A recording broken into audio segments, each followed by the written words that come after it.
I simply don't subscribe to the all theism is bad camp anymore. It's too easy to take that road. Yes, there are moderates who provide cover for extremists. I still believe that to be true, but believing something does not make you a conspirator to commit acts of evil. Not many big YouTube names openly advocate all theism is bad, but if you read what they say and pick up the undertones, it's there. Certainly evident by how many of their subscribers hold those views. I'm really frustrated with both sides. I think the hate all gods group is just obnoxious and often uses that platform to push their other long-winded theories about society. And I still hate the reach out atheists.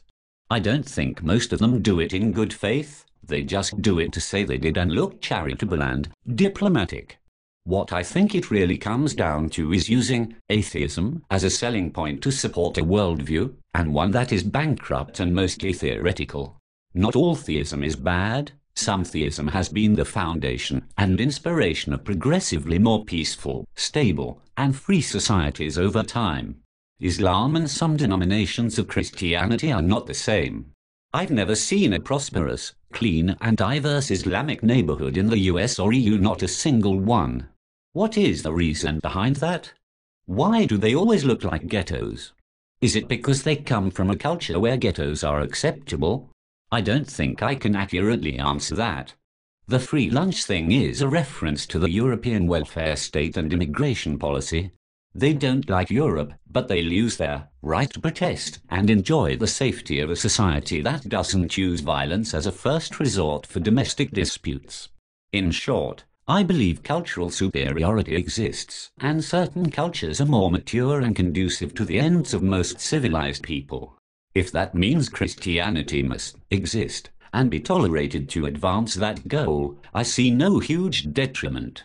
I would rather live in a clean, peaceful society with a rich history and an occasional Latter-day Saint knock on the door, than a stone through the window by a jihadist, and be told that I am wrong for complaining that everywhere Muslims go, they turn it into a ghetto.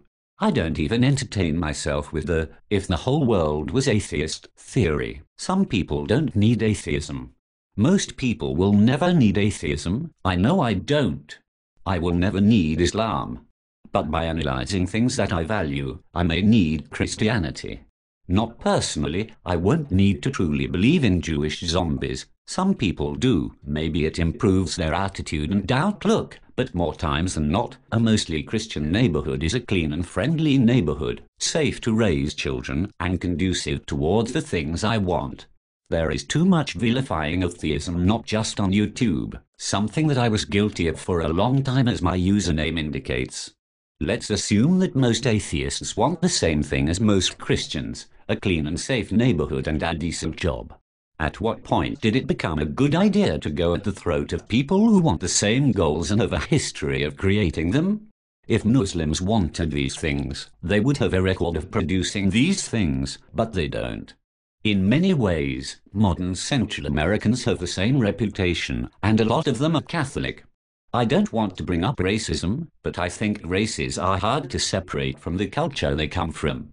This is why it took a couple generations for people to assimilate into American culture. They don't even desire to assimilate anymore because there's no incentive to. They've been told that their culture is equal and should be universally respected in the Western world. In the same sense, Muslims aren't as bad as their Islamic culture that they are attached to. I don't believe in Rand's concept of it being okay to destroy an inferior culture, but I do believe in separation. Islam does not believe in separation. Even most moderates believe in conversion in the point system that is Islam. So what does this have to do with thunderf4rt?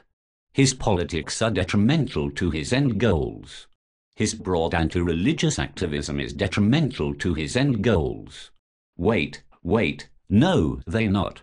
thunderf4rt's end goal is to be a YouTube icon and permanently worshipped by YouTube atheists for saying things that make them feel like they really know better and know the truth that others don't, that there is no God.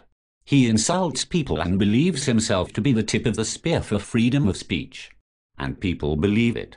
thunderf4rt is a naive fool's idol, and he appears quite comfortable in that position.